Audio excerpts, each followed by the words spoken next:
This is how you do a styrofoam print. We're going to start with a piece of styrofoam. You're going to need scissors, pencil. This is a roller or a brayer for rolling ink out. You need some kind of a sheet for your ink. You can use a desktop if you're using water-based ink, so you can scrub that off.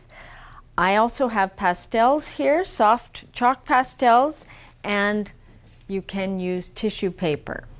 I'll explain what that's for as we get going. To start off with, in a previous episode I talked to you about Zentangles. You are going to fill your styrofoam with line patterns, much like the Zentangles. So to do that, you simply take a pencil and you start drawing on your styrofoam, looking at line patterns. You might use some dot patterns in there, building up the pattern surface, just playing with marks.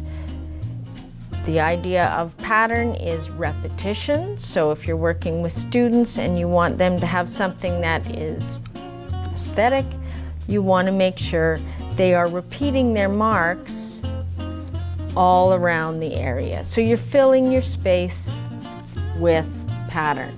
If you use a pencil onto the styrofoam, you can see what you're going to get. Here's one that's completely filled in. I'm ready to print this. Now I need to prepare a surface. I can print it just black ink onto the paper or colored ink onto the paper. I have a paper ready to go. I have my ink, so I'm going to squirt a little bit of ink onto my printing block. I don't need very much. Rolling the ink out, you want to get a nice, thin, very tacky layer. So rolling ink, you're going to roll it one direction and back and keep lifting the roller, changing directions. It starts off very shiny, but you'll see that it'll get a lot duller and you'll hear a sound that is almost like tape ripping. You'll also feel a bit of texture there. You'll feel that resistance. So this ink is now ready to go. I've got a nice thin layer on my roller. I can roll it across my block, and you'll see how all of my pencil lines now show up white. This is a relief print, so the ink sits on top of the styrofoam and the pencil lines are recessed. I'm ready to go. I'm going to place it on my paper, hold it down, slide my hand under so I'm not moving that, and flip it over.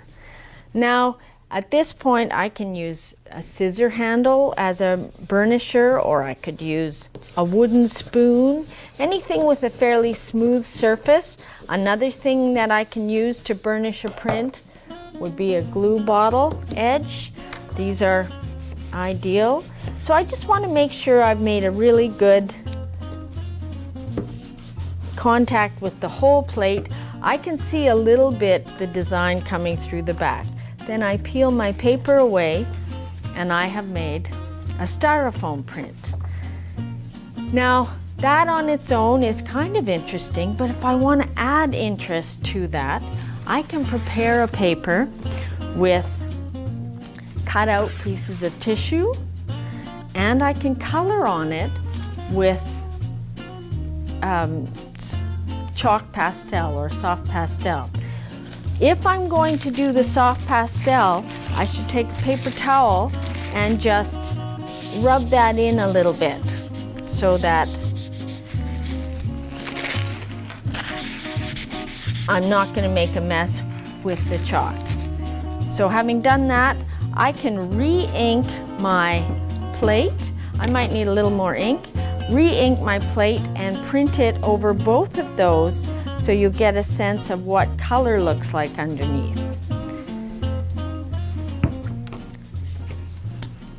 So again, rolling my ink out so I get very tacky, sticky, thin layer of ink.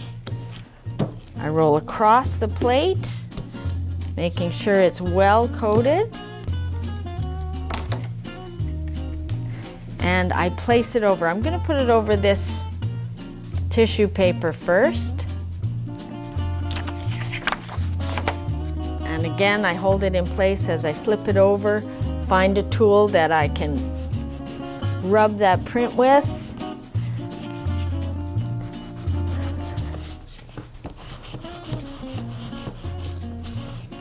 And we have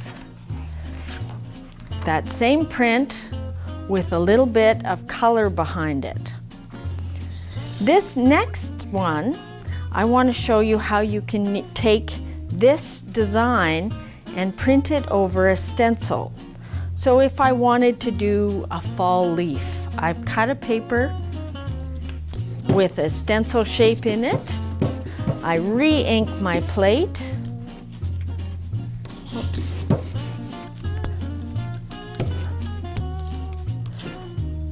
And I am ready to go again.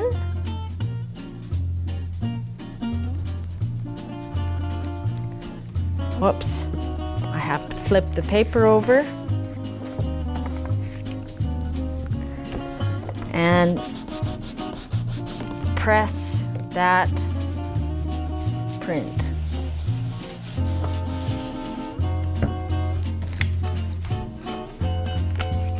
So it's a very simple process. I have my leaf shape, I've got color in behind, or my simple original.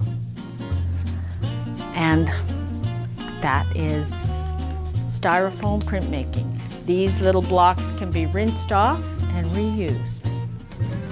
Thanks for watching.